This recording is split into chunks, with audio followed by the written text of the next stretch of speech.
皆さん、チャンネル登録をお願いします。 은혜 받을 말씀은 갈라디아서 5장 22절, 23절입니다. 제가 봉독하겠습니다. 오직 성령의 열매는 사랑과 희락과 화평과 오래 참음과 자비와 양성과 충성과 온유와 절제니 이 같은 것을 금지할 법이 없느니라. 아멘. 금빛 성가대 찬양과 연주의 영상으로 당회장님 성령의 9가지 열매 7번째 충성의 지하의 말씀을 듣겠습니다.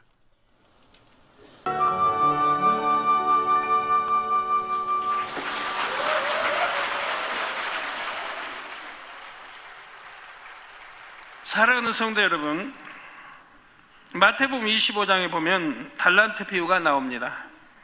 주인이 종들에게 각각 재능대로 1달란트, 2달란트, 5달란트를 맡깁니다.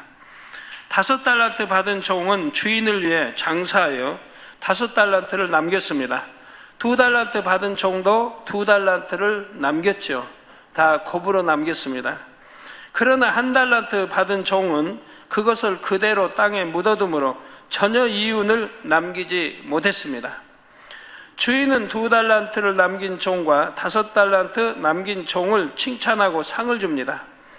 잘하였도다 착하고 충성된 종아, 내가 작은 일에 충성하였음에 내가 많은 것으로 내게 맡기리니 내 주인의 즐거움에 참여할지어다 했지요. 그러나 달란트를 땅에 묻어 놓았던 종에게는 악하고 게으른 종이라 책망하며 바깥 어두운 데로 내어 쫓으라 했습니다. 그리고 그에게 주었던 1달란트는 빼앗아 5달란트를 남긴 종에게 주었지요. 자, 여러분들은 귀하이모니가 1달란트 뺏어서 2달란트 가진 그건 이제 남겼으니까 4달란트, 5달란트를 10달란트 누구에게 주고 싶습니까? 2달란트 가진 자 아니면 5달란트 누구에게 주고 싶어요? 여러분 아마 2달란트 가진 사람에게 주고 싶죠? 그런 분들 많을 것 같아요. 저도 초신자 때는 그렇게 생각했습니다. 왜 2달란트 가진 자에게 주지? 5달란트 많이 가진 자에게 또 주실까 했는데 제가 목회하면서 보니까 그럴 수밖에 없다는 걸 알게 됐습니다. 예. 달란트를 이렇게 또 누구 사명 감당을 주면 어차피 사명 많이 맡은 자에게 줄 수밖에 없더라고요. 왜? 많이 가지고 있어도 그는 감당할 수가 있기 때문에 주고, 여기는 좀 부실하고 믿기지가 않아요. 그래서 못 주게 돼요. 줘놓고 감당 못하면 오히려 안 되니까. 그래서 달란트를 많이 가지고 있더라도 그래도 믿음이 있어서 감당하겠다는 사람에게 주게 됩니다. 그래서 성경의 말씀이 이해가 됐었는데요. 하나님께서는 우리에게 재능대로 여러 가지 충성의 기회를 주십니다.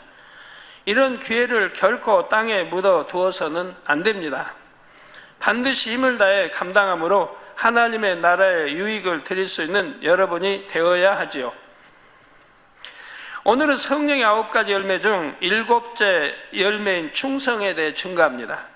말씀을 통해 다시 한번 여러분의 마음을 점검하고 하나님 앞에서 착하고 충성된 종이라 인정받는 귀한 일꾼들이 되시길 주님의 이름으로 축원합니다.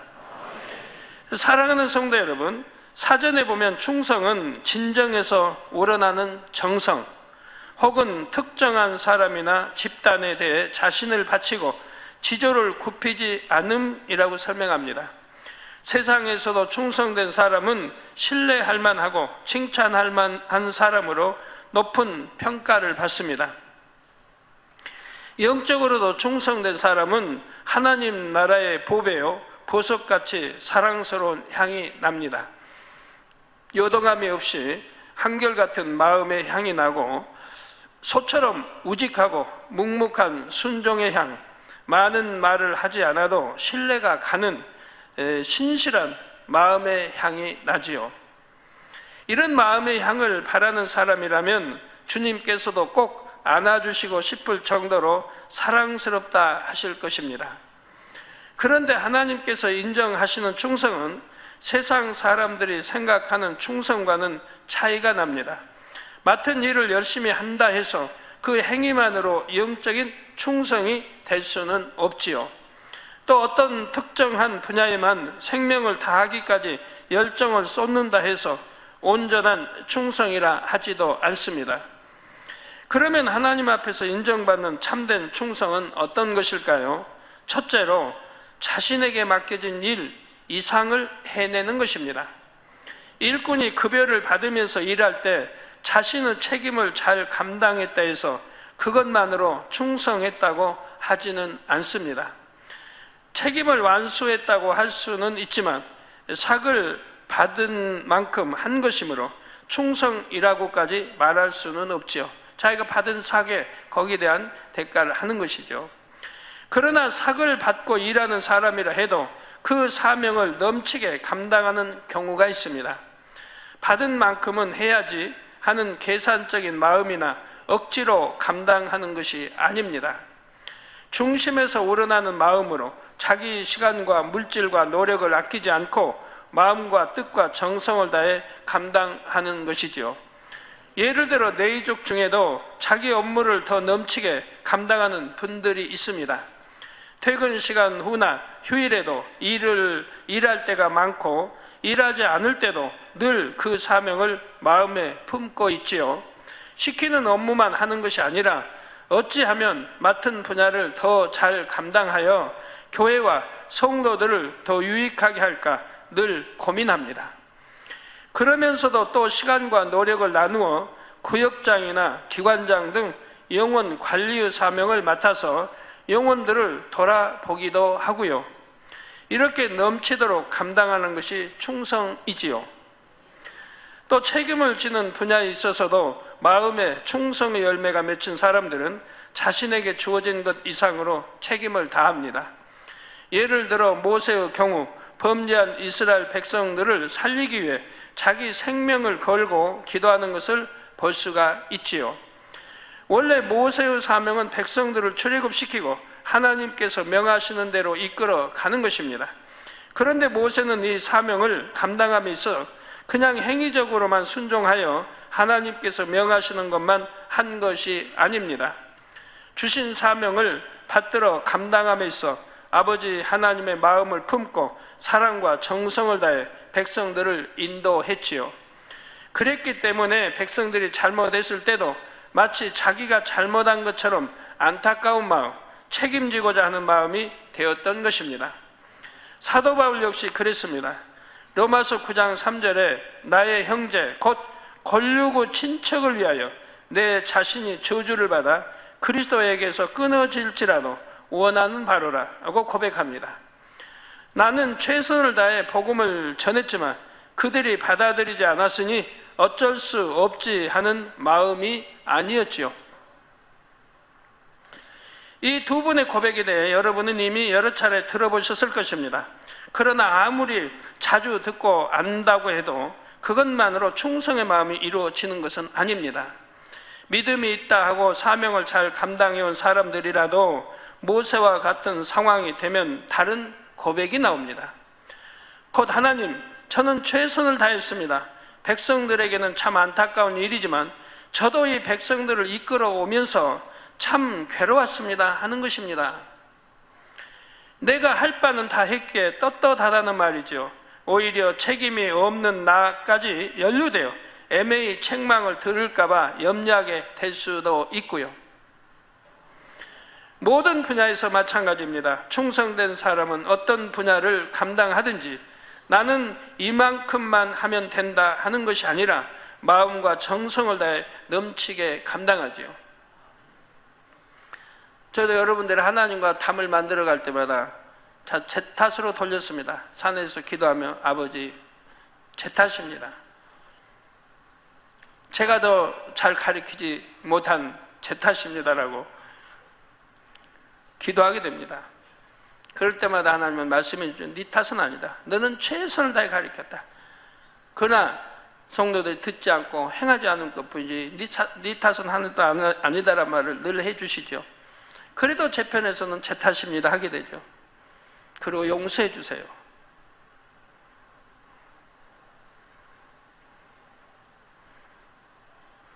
고린도후서 12장 15절에 보면 내가 너희 영혼을 위하여 크게 기뻐함으로 재물을 허비하고 또 내 자신까지 허비하리니 너희를 더욱 사랑할수록 나는 덜 사랑을 받겠느냐 하는 사도 바울의 고백이 나옵니다.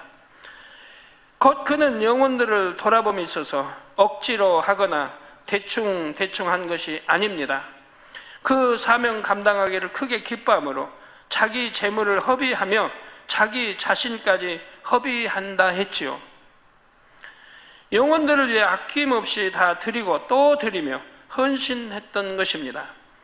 이 고백처럼 모든 사명을 감당함에 있어서 기쁨으로 사랑으로 넘치게 감당할 때 그것이 참된 충성의 마음입니다. 둘째, 하나님께서 인정하시는 충성은 진리 안에서 충성하는 것입니다. 예를 들어 어떤 사람이 범죄 조직에 들어가 그 두목에게 목숨을 바쳐 헌신했다고 합시다. 그 사람을 하나님께서 충성되다 하실까요? 아니지요. 선과 진리 속에서 충성할 때라야 하나님 앞에서 충성이라 인정받을 수가 있습니다. 선도 아닌데 진리도 아닌데 충성했다 해서 그것을 충성이라 하지는 않는 것이죠. 이렇게 진리 안에서 충성하기 위해서 가장 중요한 것은 마음의 할례입니다. 계시록 2장 10절에 보면 내가 죽도록 충성하라 그리하면 내가 생명의 면류관을 내게 주리라 하셨지요. 여기서 죽도록 충성한다는 것은 단순히 육의 목숨을 다하기까지 열심히 일하고 충성한다는 뜻이 아닙니다. 성경 66권에 담긴 하나님의 말씀을 생명 다해 이루 드린다는 뜻이죠. 가장 먼저는 죄를 피 흘리기까지 싸워 버리며 하나님의 계명들을 지켜나가는 충성이 있어야 합니다. 그래서 히브리서에 있는 대로 죄를 피 흘리기까지 싸워라, 싸워 버려라 하고 말씀하고 있죠. 이것이 충성이라 이 말이에요. 이렇게 내가 하나님이 가장 싫어하시는 악을, 죄들을, 계명 어기지 않는 비진리들을, 계명을 어기는 비진리들을 버려나가는 것, 그것이 충성의 첫째라 이 말입니다. 이 충성의 첫째가 없이 육으로만 열심히 뛰고 그냥 일한다고 해서 그걸 충성이라 하진 않습니다. 내가 첫째인 악을 모양이라도 버리고 또 비진리 버리고 계명 지켜 우리 주님 닮아가는 것, 이게 가장 큰 충성이라 이 말입니다. 이런 다음에 여러분이 행함으로 나타나는 그런 충성들이 인정이 되는 것이죠. 나는 날마다 죽노라 고백했던 사도 바울처럼 자신의 육을 철저히 죽이고 성결되어 가는 것이 바로 영적인 충성이지요. 아버지 하나님께서 우리에게 가장 원하시는 것이 성결이라는 사실을 깨달아서 힘을 다해 마음의 할례를 해 나가는 것입니다. 물론 온전히 성결되기까지 다른 사명은 감당하지 말라는 뜻이 아닙니다. 무슨 직분을 맡아 감당한다 해도 항상 성결을 함께 이뤄가야 한다는 말이지요. 마음의 할례를 끊임없이 해나가는 사람은 사명을 감당하는 충성에도 변함이 없습니다. 헌신적으로 어떤 어려움이 오거나 마음의 연단이 있다 해도 그것 때문에 소중한 사명을 놓지는 않지요. 반면에 마음의 할례를 소홀히 하게 되면 어떤 미혹이나 어려움을 만날 때 자기 마음을 지키지를 못합니다. 하나님과의 신뢰의 관계도 저버리고 사명을 놓아버리게 되는 것입니다. 어떤 사람은 겨우 한 해 동안만 보아도 사명을 열심히 감당했다가 안 했다가 이런 기복이 있습니다. 한동안은 충만해서 열심히 사명 감당하는가 하면 몇 달 동안은 얼굴이 잘 보이지를 않습니다. 그러다가 은혜가 회복되면 다시 열심히 하고 이러기를 계속 반복하죠. 이렇게 기복이 있는 일꾼은 비록 열심히 사명을 감당한다 해도 충성스럽다는 말을 듣지를 못합니다. 하나님께서 인정하시는 충성을 하려면 반드시 마음의 죄악을 벗어버리는 영적인 충성이 함께 병행되어야 하지요. 이렇게 죄를 버린다고 해서 그 자체가 상급이 되는 것은 아닙니다. 죄를 버리는 건 상급이 되는 게 아니에요. 당연히 버려야 할 거 버린 것뿐이지. 마음의 할례는 구원받은 하나님의 자녀라면 마땅히 해야 할 본분일 뿐이지요. 그러나 죄악을 버리고 성결된 마음으로 사명 감당할 때는 육의 마음으로 할 때와 비교할 수 없는 큰 열매를 맺게 됩니다. 그만큼 더 큰 상급으로 쌓이죠. 쉬운 예를 들어 주일날 하루 종일 땀 흘려 봉사를 했는데 그러면서 여러 사람과 걸려 다투었다고 합시다. 이 사람 저 사람과 화평을 깨트리고 불평하며 원망하는 마음으로 봉사했다면 그 상급이 얼마나 많이 깎이겠습니까? 오히려 쌓는 것보다 더 깎여질 수가 있는 거예요. 하나님은 화평 깨는 것을 전혀 원치 않으시잖아요. 어떤 경우에도 화평 깨는 걸 원치 않으신다 이 말이에요. 더군다나 머리일수록 화평 깨지 않아야 합니다. 그러나 화평한 가운데 선과 사랑으로 봉사했다면 그 수고가 모두 하나님께서 받으시는 향이 되고 하나하나 상급으로 갚아지는 것이죠. 누가 보지 않아도 내가 충성할 수 있고 보지 않아도 기도하고 그러는 중심이 되어야 되는데 사소한 거 하나 가지고도 불편해하고 화평이 깨지고 원망하고 불평하고 이런다면 되겠습니까? 그건 너무 그릇이 적고 아직도 영으로 들어가긴 멀었다는 얘기죠. 그 자기 의와 틀로 신앙생활을 하고 있다는 것이고요. 셋째로 하나님께서 인정하시는 충성은 주인의 마음에 맞게 순종하는 충성입니다.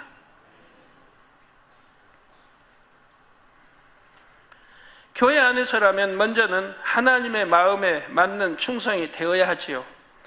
또 질서 가운데 섬기는 윗분의 마음에 맞는 순종으로 충성해야 하고요. 잠언 25장 13절에 충성된 사자는 그를 보낸 이에게 마치 추수하는 날에 얼음 냉수 같아서 능히 그 주인의 마음을 시원케 하느니라 했습니다. 아무리 맡은 분야에 열심을 낸다 해도 자신이 원하는 대로 일하는 일꾼은 주인의 마음을 시원케 할 수가 없습니다. 예를 들어 주인은 종에게 집안 청소를 시켰는데 종은 밭에 나가 하루 종일 일했다면 아무리 수고했다 해도 충성된 종이 아니지요. 주인의 뜻에 순종하지 않는 이유는 좀 무슨 말씀인지 알죠? 주인이 종에게 집안 청소를 시켰는데 종은 밭에 나가서 하루 종일 일했다 이 말이에요. 주인이 시키는 대로 하지 아니했다 이 말이에요.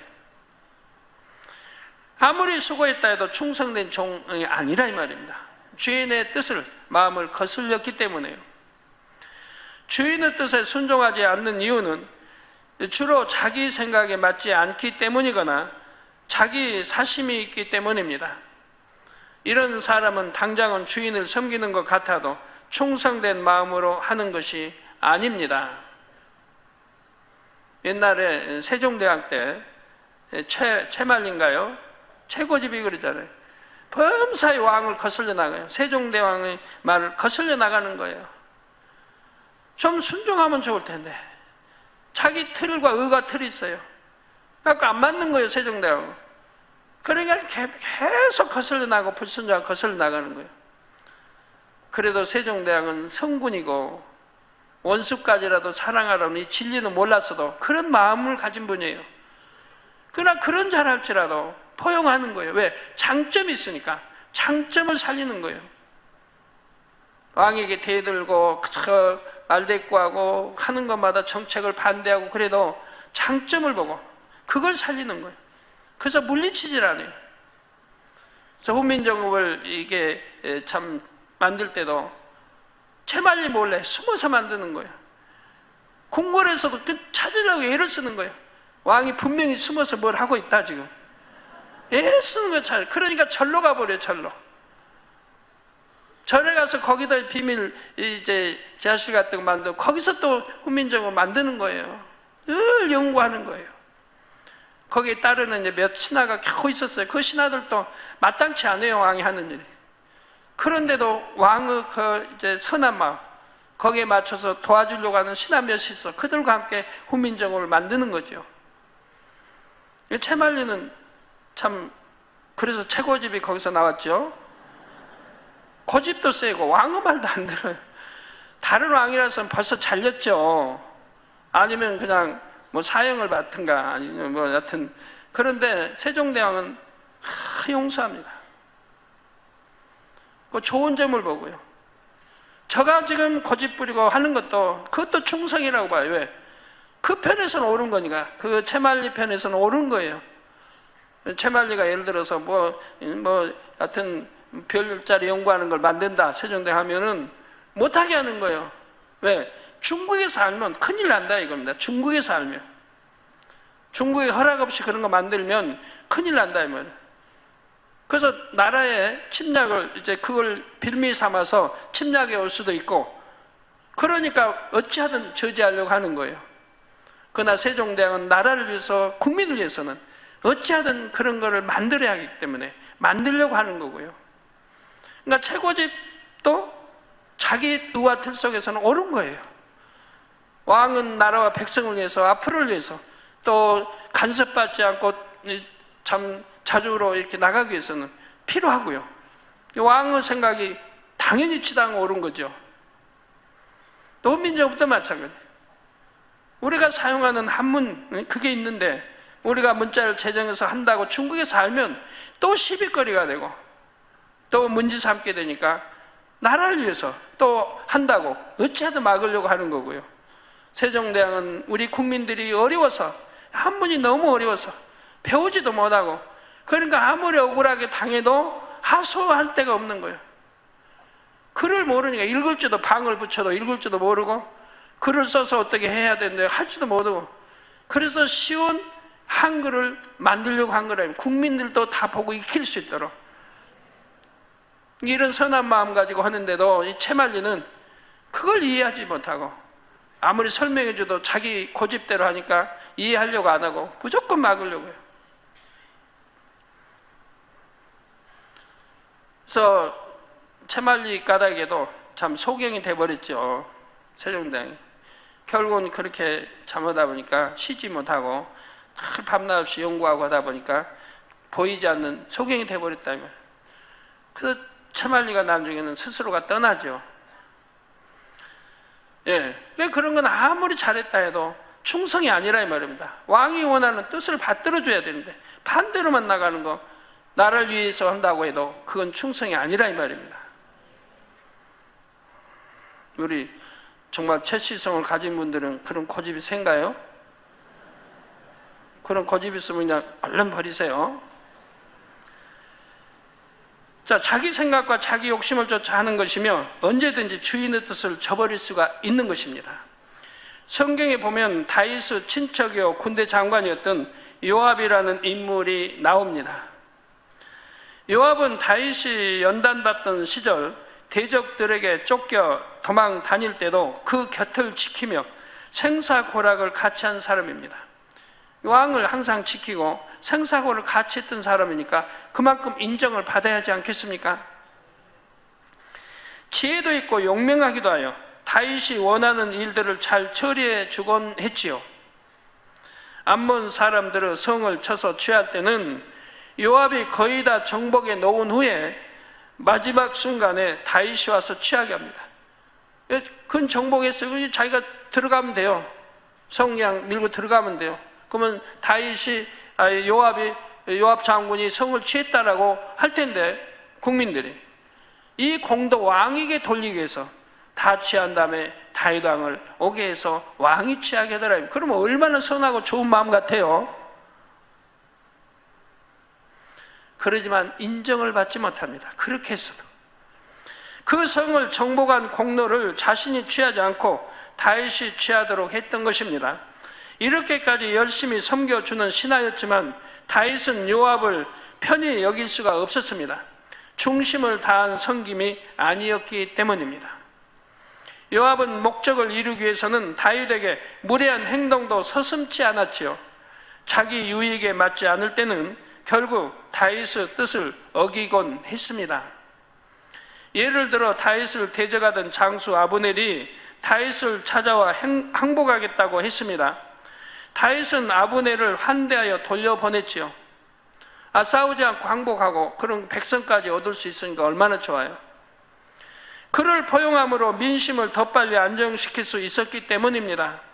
그런데 나중에 와서 이 사실을 알게 된 요압은 아브넬을 뒤쫓아가서 죽여버렸습니다.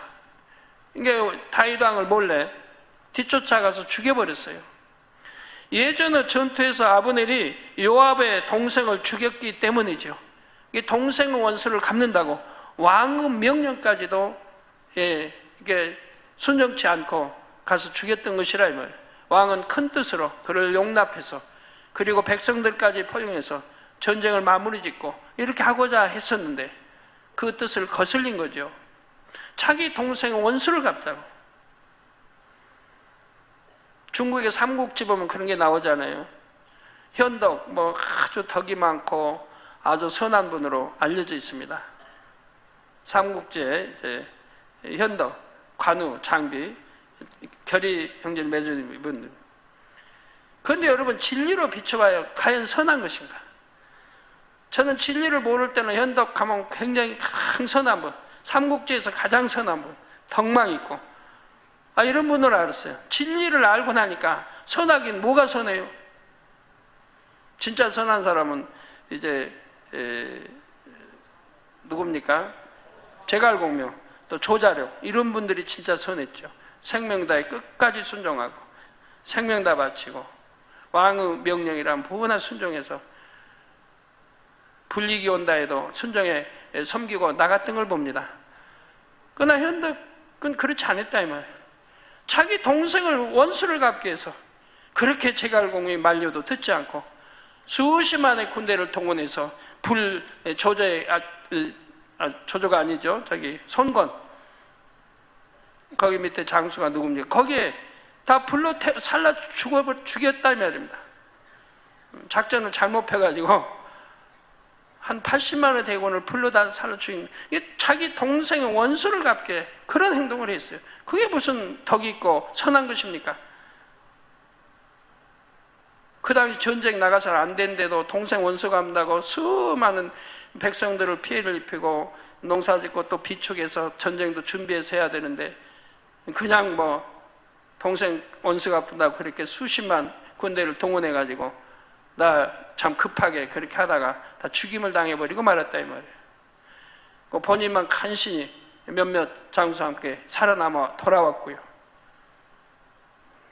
그런 걸 여러 번을 보게 돼요. 요압도 바로 이렇게 동생의 원수를 갚는다고 했습니다.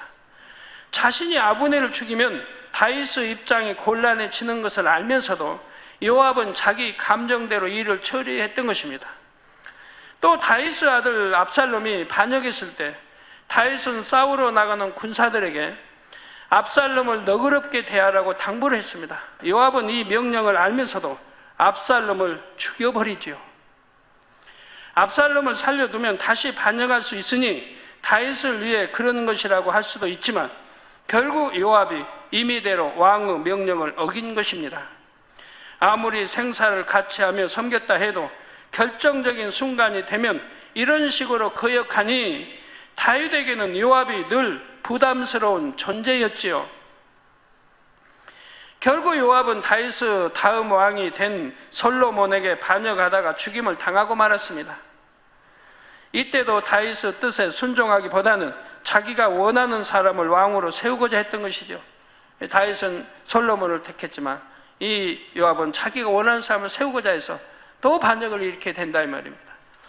일평생 다윗과 함께하며 섬겼는데도 결국은 충성된 개국 공신이 아니라 반역자로서의 일생을 마감했던 것입니다. 넷째로 하나님께서 원하시는 충성은 온 집에 충성하는 것입니다. 온 집에 충성하는 것. 민수기 12장 7절 후반절을 보면 하나님께서 모세에 대해 언급하실 때 그는 나의 온 집에 충성됨이라 칭찬하셨지요. 온 집에 충성한다는 것은 자신이 관련된 모든 분야에서 두루 충성하는 것을 말합니다. 교회에서도 여러 가지 직분을 받았을 때 책임을 다해야 합니다. 특별한 사명이 없다 해도 교회의 성도로서 각종 모임에 속한 회원으로서 자리를 지키는 것도 충성해야 할 분야 중에 하나이지요. 교회만 아니라 가정이나 직장, 학교에서도 각자가 감당해야 할 일들이 있습니다. 이런 모든 분야에서도 그 구성원으로서의 본분을 다해야죠. 여러분, 구역장이, 조장이, 지역장이 교회 신방과 목자들도 열심히 충성한다고 합시다.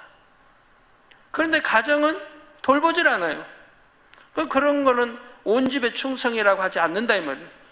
하나님은 온 집에 충성하기를 바래요. 그래서 모세가 온 집에 충성했으므로 모세는 하나님의 얼굴을 대면하여 볼 수 있었습니다. 온유함이 가장 승했고,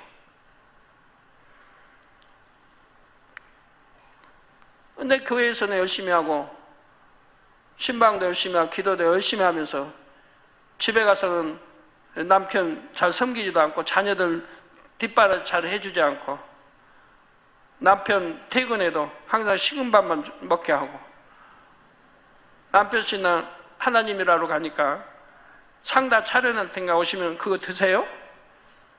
그런 식이라 이 말이에요.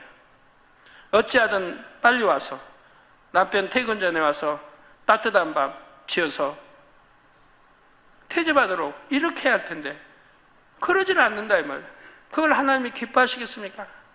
하나님 핑계로 남편에게 섬겨야 할 분야를 섬기지 않고 또 자녀들에게 잘 주안해서 양육을 잘 시켜야 하는데 그러질 않고 엄마 왜 엄마는 항상 늦게 와? 아, 너 알잖니 난 하나님 앞에 이렇게 열심히 충성하느라고 그래. 이게 말이 됩니까? 아이들이 이해가 되겠습니까? 아이들은 엄마가 학교에서 오면 엄마가 있어주기 원하고 또 따뜻한 밥 간식거리 주기 원할 텐데 근다고 또 아이들 비유만 맞추다 보면 하나님은 못하죠. 그 아이가 이해할 수 있도록 이해하게 잘 해줘야 할 것이고 이해를 받아서 충성돼야 하는데 아이는 무조건 엄마가 하는 일은 못마땅해 하고 그렇게 하고 충성하면 그 아이가 성장하면서 비틀어질 수밖에 없다 이 말이에요. 엄마에게 불만을 갖게 되고 다른 데 엄마는 그렇게 잘해주는데 우리 엄마는 왜 저래? 그렇게 성장하면 아니 된다 이 말입니다. 그래서 가정에도 남편도 자녀들에게도 또 항상 청소도 깨끗하게 해둬야 할 것이고 이렇게 하나님의 자녀로서 교회의 양떼로서 일꾼과 직분자로서 가정, 직장, 학교의 구성원으로서 본분을 다하는 것이 온 집에 충성하는 것입니다. 한두 가지 분야만 열심히 하고 나머지는 좀 소홀히 하는 것이 아니라 모든 분야에서 충성해야 하지요. 사람의 몸은 하나인데 직분이 많아지면 어떻게 모든 분야에서 충성할 수 있을까? 이렇게 생각하는 분이 계신지요? 그러나 육을 벗고 영으로 변화되는 만큼 온 집에 충성하는 것은 어려운 일이 아닙니다. 비록 적은 시간을 투자한다 해도 모든 것을 영으로 심을 때는 반드시 열매를 거두게 되어 있지요. 또한 영으로 변화된 사람은 자기의 유익과 편안함을 쫓기보다는 상대의 유익과 입장을 먼저 생각합니다. 그렇기 때문에 자신을 희생해서라도 주어진 모든 분야를 돌아봅니다. 또 영으로 간 만큼 마음을 선으로 채우게 되는데 선한 사람은 어느 한 분야에 치우치지를 않습니다. 자신이 맡은 분야가 많다 해도 어느 것은 하고 어느 것은 소홀히 하는 것이 아니지요. 매사에 내가 조금만 더 마음을 쓰자 하며 최선을 다해 정성껏 주변을 돌아봅니다.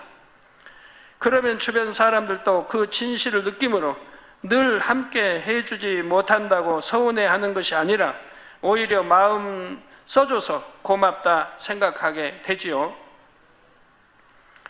예를 들어 한 사람이 A와 B 두 모임에 관련되어 있는데 A 모임에서는 회장이고 B 모임에서는 회원입니다. 이럴 때 마음의 선이 있고 충성의 열매가 맺힌 사람은 둘 중 어느 하나도 소홀히 하지 않습니다. 나는 A 모임의 머리니까 B 모임에는 모아주지 못해도 이해 주겠지 하고 당연하게 여기는 것이 아니지요. B 모임의 몸으로 함께하지 못할 상황이 되면 다른 방법으로라도 마음을 모아주며 어찌하든 힘이 되려고 합니다. 그렇게 하지 않으면 누가 뭐라 하지 않아도 하나님 앞에 사람 앞에 민망함을 느끼지요. 이렇게 선이 있는 만큼 온 집에 충성할 수 있고 모든 사람과 더불어 화평함도 이룰 수가 있습니다. 결론을 말씀드립니다. 사랑하는 성도 여러분, 요셉은 17세 어린 나이에 애굽의 시위대장 보디바르 집에 종으로 팔려갔습니다. 그런데 요셉이 얼마나 신실하고 충성스러웠으면 보디바르는 이 어린 종에게 집안일을 다 위임하고 다시 간섭하지도 않았다고 했습니다. 하나님의 나라에도 곳곳에 이런 일꾼들이 절실하게 필요합니다. 여러분 중에 어떤 분야를 맡았을 때 그 분야를 제가 돌아보지 않아도 될 만큼 충성스럽게 감당해 주는 분들이 있다면 하나님의 나라에 얼마나 힘이 될까요? 비록 유구 상전을 섬긴 것이지만 요셉은 하나님을 믿는 믿음으로 충성된 행함을 보였습니다. 하나님께서는 그것을 헛되게 여기지 않으시고 애굽의 총리가 되는 축복으로 갚아주셨지요. 더구나 우리가 주 안에서 충성하는 것은 하나님의 나라를 이루는 것이고 수많은 영혼을 구원하기 위한 충성입니다. 그러니 장차 천국에서는 얼마나 값지고 귀한 상급으로 받겠습니까? 시편 101편 6절에 내 눈이 이 땅에 충성된 자를 살펴 나와 함께 거하게 하리니 완전한 길에 행하는 자가 나를 수종하리로다 했습니다. 마음의 충성의 열매를 맺어 완전한 길로 행하시기를 바랍니다. 말씀을 그래서 하나님의 나라에 기둥같이 쓰임받는 일꾼들이 되시기를 주님의 이름으로 축원합니다. 말씀을 생각하시면서 통성으로 기도하시겠습니다. 살아계신 아버지, 은혜와 사랑을 진심으로 감사합니다. 오늘도 이렇게 성령과 열매 7번째 충성의 말씀을 들었습니다. 저희들 아버지 하나님, 맡기는 사명을 온전히 충성하게 하시고 그 이상으로 열매를 맺게 하여 주시고 진리 안에 충성하며 변화되는 삶이 되게 하시고 주인에만 합당한 충성 일꾼이 되게 하시고 온 집에 충성할 수 있는 귀한 일꾼들이 될 수 있도록 아버지가 축복해 주시옵소서. 감사하고 우리 주 예수 그리스도 이름으로 기도합나이다. 아멘. 涙の中おらる主愛の主それは命与える救いの